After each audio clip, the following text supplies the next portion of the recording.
If you buy a bad AMD graphics card, you may face issues such as overheating and lagging in games. To prevent this from happening, I've ranked all AMD graphics card models available on the market in a tier list. Without further ado, let's begin.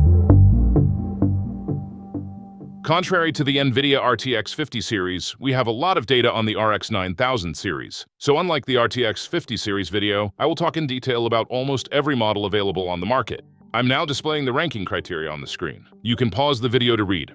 Additionally, there are two very important things I need to mention about the RX 9000 series. RX 9000 series graphics cards generally run incredibly cool, but the main thing you should focus on is not just the GPU temperature. You should also check the GPU hotspot and memory temperatures. Be sure to check these values. After that, you should also check the fan speeds, RPM, and power consumption. Otherwise, the employees at the store could mislead you or direct you towards a more expensive card for no reason. Another thing you should pay attention to is the power connectors. Some models use unusual and bulky power connectors, like the 3x8 pin. If your power supply doesn't have these ports, you can't use those models. With the important warnings out of the way, let's get on to the tier list. F tier. There are two models bad enough to be in the F tier. You should definitely approach these models with caution. In fact, I advise you to stay as far away from these models as possible, if you ask me. PowerColor Reaper Dual Fan. Even though the RX 9000 series generally runs cool, this model performs very poorly. Both its hotspot and core temperatures are by far the worst ones compared to other models. Because it has a very small and flimsy 200mm body, its cooling performance is naturally very poor. In short, I definitely recommend staying away from this model. Asus Dual. Honestly, I didn't want to put this model here either. Firstly, the only available Asus Dual in the RX 9000 series is the 9060 XT 8GB model. Asus's website lists a 9060 XT 16GB model as well, but it's not possible to find such a model in Tech Power Up or on the market. It's really unfortunate. So if you're asking why is it ranked above the Reaper, the only reason is its size. At first glance, it looks like there is only a 2mm difference, but there's actually more to it. The Reaper is 200mm long, 100mm wide, and 39mm high. The Asus Dual is 202mm long, 120mm wide, and 49mm high. So this 10 to 20mm difference grants a significant advantage, especially for such small cards, and puts the Asus Dual ahead of the Reaper. Now we're moving on from the dumpster that the F tier was onto the D tier. I'll do something a bit different here for the RX 9000 series. In the RX 9070, all models except the Pulse have 3 fans. So I reserved the D tier mainly for RX 9060 XTs. This tier will only include dual fan models, but that doesn't make them bad options. I'm just comparing them against each other as they don't have any other GPUs besides the RX 9060 XT. So they're nothing like the models in the F tier. ASRock Challenger Dual Fan. To be honest, it doesn't perform as well as it looks. While its memory temperatures aren't bad, its core and hotspot temperatures are a bit high. At first, I thought this was due to its 1400 RPM fan curve, but that wasn't the case. Even if you increase the fan speed above 2500 RPM, the temperatures are still not satisfactory. Yes, memory and core temperatures improve a bit, but the hotspot still runs at around 80 degrees. You'll understand why these temperatures aren't great later in the video. That's why I placed the ASRock Challenger at the bottom of the D tier. It's a model you can buy, but there are definitely better options. XFX Swift Dual Fan. At 270mm long, Swift is the largest model in the D tier. I placed it here because it has its own character and some advantages. Its core and hotspot temperatures are quite good. If we only looked at these values, it actually could have been ranked higher. But its memory temperatures, which can reach 80 degrees, are a bit high compared to the models above. Still, you don't need to worry too much, as memory temperatures on AMD cards often reach these levels. Another advantage of the Swift is that it allows you to switch between Quiet Q and Performance P BIOS modes. Since it has better cooling performance and higher clock speeds than the ASRock Challenger, I placed it one rank higher. Overall, it's a good option if you disregard the memory temperatures. Sapphire Pure and Pulse Dual Fan. Pure is basically the white and ARGB version of the Pulse. Other than that, there are no significant differences. Everything I say here applies to both models. As there's also a RX 9070 model of the Pulse, it's ranked a bit higher on the tier list, but at their core, they're the same card. These cards use the PTM 7950 phase change thermal pad we often hear of in Asus cards. This pad increases cooling performance by changing consistency when the card heats. Remember, Asus doesn't use PTMs on their budget GPUs. This is definitely a big plus, and it really helps with cooling. In fact, most GPUs in the RX 9000 series use PTMs, but some models don't make the most of it. Compared to the dual-fan XFX Swift, core temperatures are around 5 degrees higher than the Sapphire Pure and Pulse. Their hotspot temperatures are similar when you take fan RPMs into account. The actual differentiation becomes apparent in the memory temperatures. There's around a 10-degree advantage. Even though the XFX has higher clock speeds, we can't overlook this difference in memory temperatures. Also, don't forget that the Pulse has a RX 9070 model as well. Since it performs very well there too, I'm placing this model at the top of the D tier. Let's move on to the C tier. From this point on, I will focus on the triple fan models of the RX 9070 and the 9070 XT. Since most brands use the same cooling block for both the 9070 XT and the 9070 models usually perform better than expected. Still, I'll mainly focus on the 9070 XT models. The cards in the C tier are solid and reliable, and they don't claim to be the best. They're generally priced to performance-oriented options that brands position in the budget segment. PowerColor Reaper Triple Fan. Honestly, I don't think you were very surprised to see this model here. The Reaper series replaced the Fighter series from previous generations. The Fighter series didn't stand out much in my RX 7000 series video, and in the RX 9000 series, I don't think the Reaper is as competitive as the Fighter was for the RX 7000. Its thin form factor is its biggest drawback, in my opinion. While its temperatures aren't bad in the RX 9070, this thin design can't cool the 9070 XT well enough. So it's not a model I would personally choose. As I think it'd be a nice starting point for the C tier, I'm placing the PowerColor Reaper here. ASRock Challenger Triple Fan. I honestly couldn't find much information about this card's temperatures. All that I know is that it's only available for the RX 9070 and its dimensions. Based on its dimensions, I'd guess it cools better than the PowerColor Reaper since it's a bit thicker. That's why I'm placing it just above the Reaper in the C tier. Gigabyte Gaming. I didn't expect to see this model here either. Just like with the Asus Dual, don't be fooled by the model name. The RX 9070 version performs better than the PowerColor Reaper, but things get much worse in the 9070 XT. Its hotspot and core temperatures are quite high, despite the high fan RPM. I can say that only the power delivery and the VRAM temperatures are good, but the fact that it runs at a high fan speed around 2000 RPM is an important detail as well. Also, as I mentioned in the RTX 50 series, some users face thermal gel leakage issues in this model. If this happens to you, don't hesitate to send it in for warranty or return it. If you want a good RX 9070 XT, I advise you to stay away from this model. It's a bit more acceptable option for the RX 9070. Because of its size advantage, I'm ranking it above the Reaper. ASRock Steel Legend. It's a card with interesting thermal characteristics. It's a good choice, but you have to know what you're getting. Firstly, on the RX 9070 XT, its fan RPMs are much better than Gigabyte's, and its core temperature is excellent. But its hotspot and memory temperatures are significantly higher than its core temperature. This highlights the Steel Legend's weak point. On the RX 9070 models, from what I've seen, it can achieve similar temperatures to the Gigabyte at lower fan speeds. Of course, since the Gigabyte has two different BIOS modes, Q and P, this comparison is a bit unclear. In summary, it's a good choice for the RX 9070. But for the RX 9070 XT, I recommend making your decision with these temperature differences and potential drawbacks in mind. Sapphire Pulse Triple Fan. A small reminder, the Pulse RX 9070 had two fans, so here I'll refer to the RX 9070 XT version. Also, there are differences between the triple fan Pulse and Pure, which wasn't the case with dual fan versions. While its core and memory temperatures aren't great, its hotspot temperatures are excellent when you consider the fan RPMs. The fact that the Pulse series doesn't draw a lot of power in general has a big effect on this. It stands out as a good model among RX 9070 XTs. Due to their RPMs and temperatures, I'm placing the Sapphire Pulse on the C tier. Sapphire Pure Triple Fan. You might not have expected to see this card just one rank higher than the Pulse after I said that it was better than the Pulse, but things are more complicated on their triple fan models. First of all, while the Pulse RX 9070 model has two fans, Pure models have three. This makes the Pure better in the RX 9070. Meanwhile, on the 9070 XT, even though they have some similarities, there are glaring differences. The fan speeds, power consumption, and clock speeds of the Pure models are higher than those of the Pulse. This is the most obvious difference. In terms of cooling performance, the core and power delivery temperatures are clearly better on the Pure. Meanwhile, memory and hotspot temperatures are quite similar. When you factor in the differences in power consumption and fan speed, the Pure's advantage becomes clear.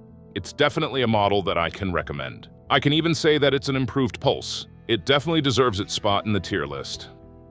Power Color Hellhound. Unfortunately, it's not as great as it was in the previous generation, at least for the RX 9070 XT. I can say that it's still a strong performer for the RX 9070. I think we can all agree that the design is a significant step down compared to the previous generation. The Pure is better in terms of clock speeds and power consumption. Even though the Pure seems a bit colder, we shouldn't forget that the Hellhound runs at lower fan RPMs. Clock speeds and power consumption plays a role in this, and the Pure model is also a larger card than the Hellhound. So the Hellhound runs quieter despite being thinner. Since there isn't a major difference between them, I recommend choosing whichever is cheaper.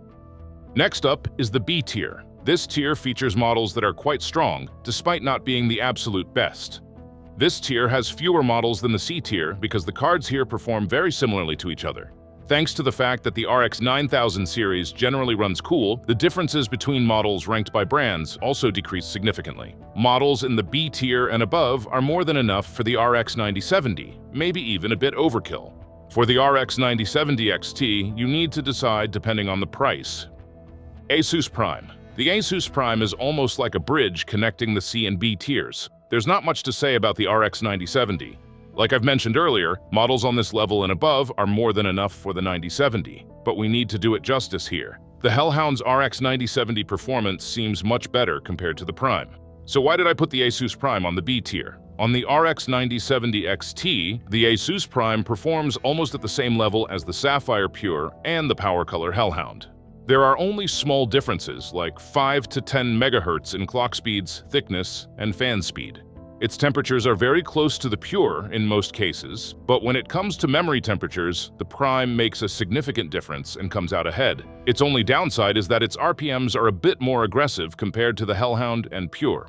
If you were to ask, which one should I pick, the Pure, the Hellhound, or the Prime? My answer is, go by the price. Choose whichever is cheaper. They're all good models, except for the RX 9070, where the Hellhound is much stronger. XFX Swift Triple Fan. Despite being XFX's entry-level model, the performance of this model is amazing. It's not possible to explain this cooling performance just by the fact that it has lower clock speeds compared to its rivals. If we ignore how low the fan speeds are, the Steel Legend and the Pure are a bit better in terms of core temperature. But in hotspot temperatures, XFX Swift is clearly one of the coolest models. Its memory temperatures are a bit higher compared to the Asus Prime, but that's not surprising when there is a 500 to 600 RPM fan speed difference. On the other hand, its power delivery temperatures aren't great, considering the clock speeds. If you're not planning on advanced overclocking, you can choose this model with confidence. XFX Quicksilver. The clearest thing I can say after researching this model is that it's basically a Swift on steroids. There is a significant size difference between them, but their clock speeds don't really change much. What's interesting is that despite the size difference, there isn't a big difference in temperatures. There's only a little bit of movement in 40 decibel noise level tests, and this means that you can achieve similar temperatures to the Swift at lower RPMs. In summary, if size isn't an issue for you, you can go with the Quicksilver. But remember, it's not a huge upgrade over the Swift, so be sure to compare prices. Gigabyte Aorus Elite. We're used to seeing Aorus models in the A tier, but the RX 9070 XT can't go higher than the B tier because it's very similar to the Gigabyte Gaming. Its temperature values are similar to the gaming model in the C tier, which isn't a very favorable situation, but it draws more power compared to the gaming and offers higher clock speeds.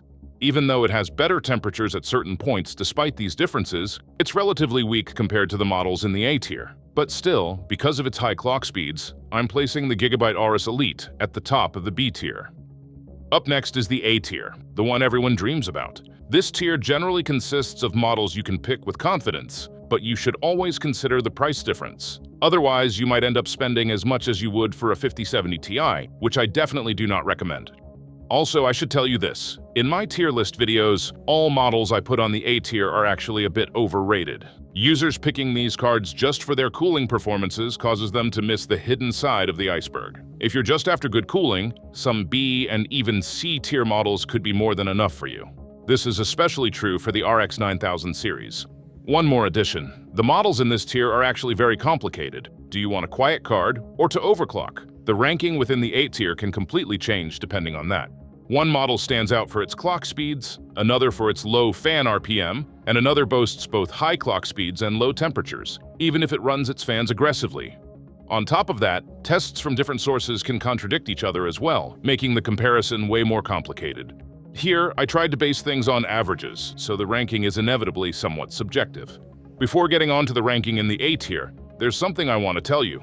As you know, I normally don't talk about this, but a large majority of the viewers are not subscribed and don't hit the like button, and this negatively affects the views. If you want to support me, don't forget to subscribe, leave a like, and a comment. This way, I can create more videos for you. Now let's take a look at the cards in the A tier. Power Color Red Devil.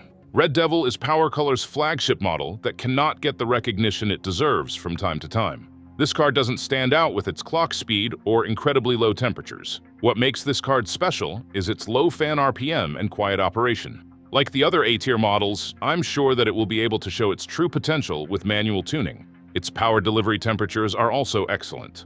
I placed the Red Devil on the bottom of the A-tier because apart from its quietness, it falls a bit behind in other areas. Still, if you want a quiet and cool card, you should definitely consider this model. Asus Tough. From here on, the A-tier models are so close that I have to be extra careful with the rankings. Asus Tough is as solid as ever. It's quiet when it should be quiet, and it can definitely cool when it has to. On its RX 9070 XT, the fans generally run between 1600 to 1800 RPM in the Performance P BIOS mode, and these values are pretty good for a card that runs this cool. The reason I put the Tough in this rank within the A tier is that its clock speeds and power consumption are at a slightly more safe level compared to the upcoming models. The cards I'll get into later are a bit more aggressive in these areas and sometimes even run at lower fan speeds. If you're looking for a model with strong cooling that won't give you any trouble, you can pick the Asus Tough with confidence. Sapphire Nitro Plus and ASRock Taichi. In all the tier list videos I've ever made, this is the moment where I've had the most difficulty. These two cards balance each other so much that it's almost impossible to make a decision unless you consider the price. In fact, if I were to personally buy one of these cards, even I wouldn't know which one to pick. The temperatures, the power draws, and the clock speeds of the Nitro Plus and the Taichi are extremely close. There are only small differences in fan speeds. I had trouble finding information when I tried to look deeper into the technical details. I found the comment of a Reddit user who researched these models quite extensively as they were stuck between these two models. And I can say this for sure.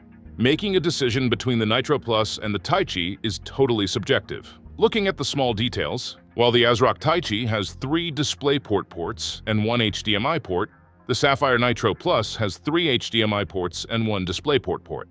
Both use the newly standardized 12-pin power connector. Only Sapphire has positioned this cord differently to hide it, and the modular metal backplate cover helps with this.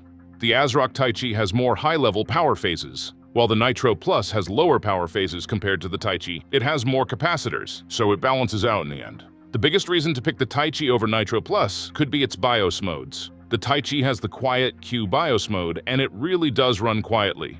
But in this mode, temperatures and clock speeds also change noticeably. In short, it's not possible to say that one is better than the other. It's totally up to your preference. Whichever you choose, I'm sure you won't regret it. So I'm placing these two cards here, side by side. XFX Mercury. This is the coolest running and the largest model on the list. At 360 millimeters long, 155 millimeters wide, and 72 millimeters high, it's practically a brick. XFX really went overboard with the size in this series. Even the Quicksilver was 350 millimeters, and Mercury passed even that one as well. Putting the dimensions aside, while it's not nice that it runs relatively loud at 1500 RPM, its cooling performance is the best and the coolest among all cards. Plus, it's not shy about power consumption or clock speeds, reaching up to 350 watts. These numbers are way lower in lower segment models, such as the Prime or the Pulse. In Tech Power Ups tests, it ranks between the Nitro Plus and the Taichi in overclock performance. One last note, there's also an XFX Mercury OC version, which, unlike the standard version, includes a vapor chamber. This naturally has a big impact on cooling performance. So if you're considering this model, I recommend going for the OC version. With all of this mentioned, I'm placing the XFX Mercury at the top of the list. This concludes our tier list. If you enjoyed this video, you can also check out my tier list videos for the RTX 5000 or the RX 7000 series. I'm sure you will like those as well. Alright, let's slowly wrap up the video. So which of these graphics cards is your favorite? Don't forget to share your thoughts in the comments. If you liked the video, don't forget to hit the like button. If not, feel free to dislike. Stay mysterious until the next video. Take care, and bye.